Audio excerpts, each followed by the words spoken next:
Zimbabwe's hyperinflation, one of the most extreme cases in modern history, resulted from a combination of economic mismanagement, political instability, and external factors.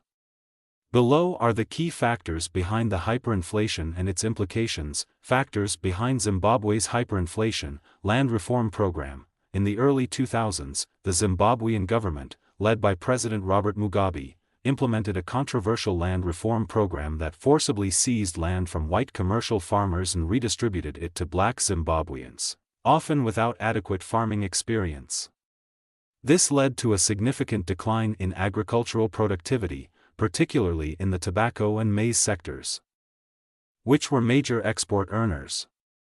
Decline in agricultural output. The collapse of the agricultural sector contributed to a severe shortage of food and a decline in exports, leading to reduced foreign currency earnings. The reduction in export revenues strained the economy, exacerbating the balance of payments crisis. Printing of money. To cover the growing fiscal deficit, the Zimbabwean government resorted to printing more money.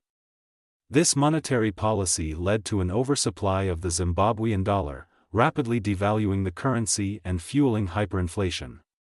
The Reserve Bank of Zimbabwe, RBZ, continuously printed money to finance government spending, including public sector wages and subsidies, without corresponding economic growth.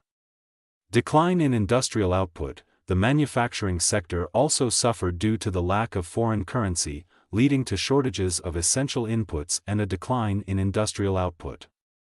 The economy became increasingly import-dependent, further exacerbating inflation. Sanctions and isolation. Western countries, particularly the United States and European Union, imposed economic sanctions on Zimbabwe in response to human rights abuses and undemocratic practices by the Mugabe government. These sanctions further isolated Zimbabwe from the international financial system, limiting access to foreign aid and loans. Loss of confidence in the Zimbabwean dollar. As inflation soared, people lost confidence in the Zimbabwean dollar and began to rely more on foreign currencies like the US dollar and South African rand. This shift further weakened the local currency. Corruption and poor governance. Widespread corruption and poor governance further undermined economic stability. Public funds were often mismanaged, and the lack of accountability deepened the economic crisis. Implications of Zimbabwe's hyperinflation. Economic collapse. The hyperinflation led to the collapse of Zimbabwe's economy. GDP contracted sharply, businesses closed, and unemployment soared.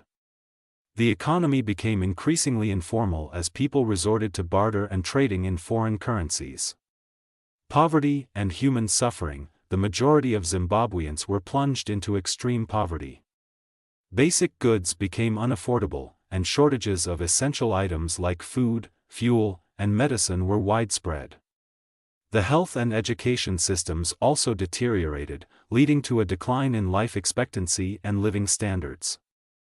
Currency abandonment. By 2009, inflation had reached astronomical levels, with prices doubling every day. In response, the government abandoned the Zimbabwean dollar and officially adopted a multi-currency system, with the US dollar and South African rand becoming the main currencies in circulation.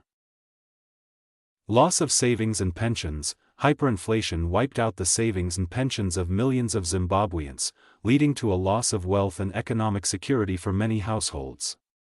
People who had saved for years saw the value of their savings eroded to virtually nothing. Political and social unrest. The economic crisis fueled political and social unrest.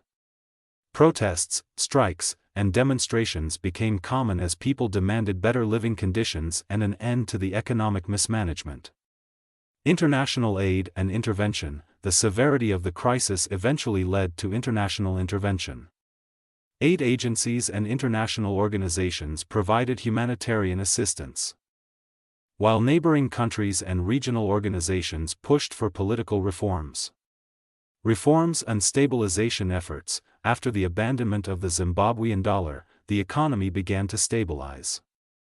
The introduction of the multi-currency system and subsequent economic reforms helped to restore some level of economic stability, though challenges remain.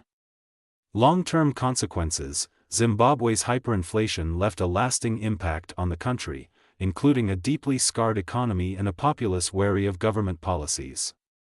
The experience highlighted the dangers of poor economic governance and the catastrophic consequences that can result from extreme monetary mismanagement.